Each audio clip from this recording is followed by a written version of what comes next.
Now, a man named Lazarus was sick. He was from Bethany, the village of Mary and her sister Martha. This Mary, whose brother Lazarus now lay sick, was the same one who poured perfume on the Lord and wiped his feet with her hair. So the sisters sent word to Jesus. Lord, the one you love is sick. When he heard this, Jesus said, This sickness will not end in death. No, it is for God's glory, so that God's Son may be glorified through it. Now, Jesus loved Martha and her sister and Lazarus. So when he heard that Lazarus was sick, he stayed where he was 2 more days. And then he said to his disciples, Let us go back to Judea. But Rabbi, they said, a short while ago the Jews there tried to stone you, and yet you are going back. Jesus answered, Are there not 12 hours of daylight? Those who walk in the daytime will not stumble, for they see by this world's light. It is when people walk at night that they stumble, for they have no light. After he had said this, he went on to tell them, Our friend Lazarus has fallen asleep, but I am going there to wake him up. His disciples replied, Lord, if he sleeps, he will get better. Jesus had been speaking of his death, but his disciples thought he meant natural sleep. So then he told them plainly, Lazarus is dead, and for your sake, I am glad I was not there, so that you may believe. But let us go to him. Then Thomas, also known as Didymus, said to the rest of the disciples, Let us also go, that we may die with him. On his arrival, Jesus found that Lazarus had already been in the tomb for 4 days. Now Bethany was less than 2 miles from Jerusalem, and many Jews had come to Martha and Mary to comfort them in the loss of their brother. When Martha heard that Jesus was coming, she went out to meet him, but Mary stayed at home. Lord, Martha said to Jesus, Lord, if you had been here, my brother would not have died.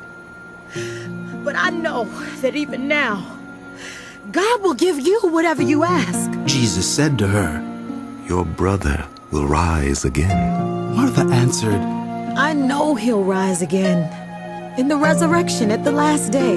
Jesus said to her, I am the resurrection and the life.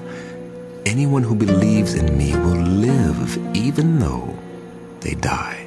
And whoever lives by believing in me will never die. Do you believe this? Yes, Lord. she told him. I believe that you are the Messiah, the Son of God, who was to come into the world. After she had said this, she went back and called her sister Mary aside. The teacher is here She said, and is asking for you. when Mary heard this, she got up and quickly went to him. Now, Jesus had not yet entered the village, but was still at the place where Martha had met him. When the Jews who had been with Mary in the house comforting her noticed how quickly she got up and went out, they followed her, supposing she was going to the tomb to mourn there.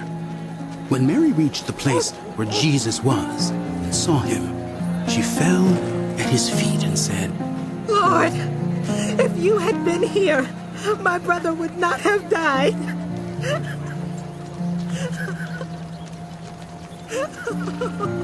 When Jesus saw her weeping and the Jews who had come along with her also weeping, he was deeply moved in spirit and troubled. Where have you laid him? Come and see, Lord. Jesus wept. Then the Jews said, See how he loved him. but some of them said, Could not he who opened the eyes of the blind man have kept this man from dying? Jesus, once more deeply moved, came to the tomb. It was a cave with a stone laid across the entrance. Take away the stone. He said, But, Lord, said Martha, the sister of the dead man. by this time there is a bad odor, for he has been there 4 days. Then Jesus said, Did I not tell you that if you believe, you will see the glory of God? So they took away the stone. Then Jesus looked up and said, Father, I thank you that you have heard me. I knew that you always hear me. But I said this for the benefit of the people standing here, that they may believe that you sent me.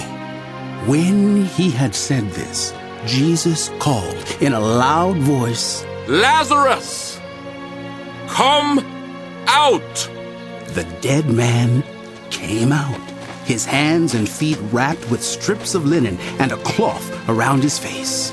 Jesus said to them, Take off the grave clothes and let him go. Therefore, many of the Jews who had come to visit Mary and had seen what Jesus did put their faith in him.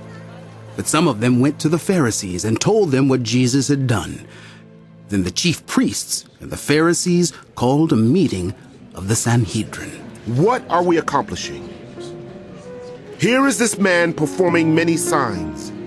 If we let him go on like this, everyone will believe in him, and then the Romans will come and take away both our temple and our nation.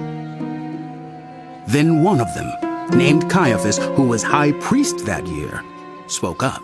You know nothing at all. You do not realize that it is better for you that one man die for the people than that the whole nation perish. He did not say this on his own. But as high priest that year, he prophesied that Jesus would die for the Jewish nation, and not only for that nation, but also for the scattered children of God, to bring them together and make them one. So, from that day on, they plotted to take his life. Therefore, Jesus no longer moved about publicly among the Jews. Instead, he withdrew to a region near the wilderness, to a village called Ephraim, where he stayed with his disciples. When it was almost time for the Jewish Passover, many went up from the country to Jerusalem for their ceremonial cleansing before the Passover. They kept looking for Jesus, and as they stood in the temple courts, they asked one another, What do you think? Isn't he coming to the festival at all? But the chief priests and the Pharisees had given orders that anyone who found out where Jesus was should report it, so that they might arrest him.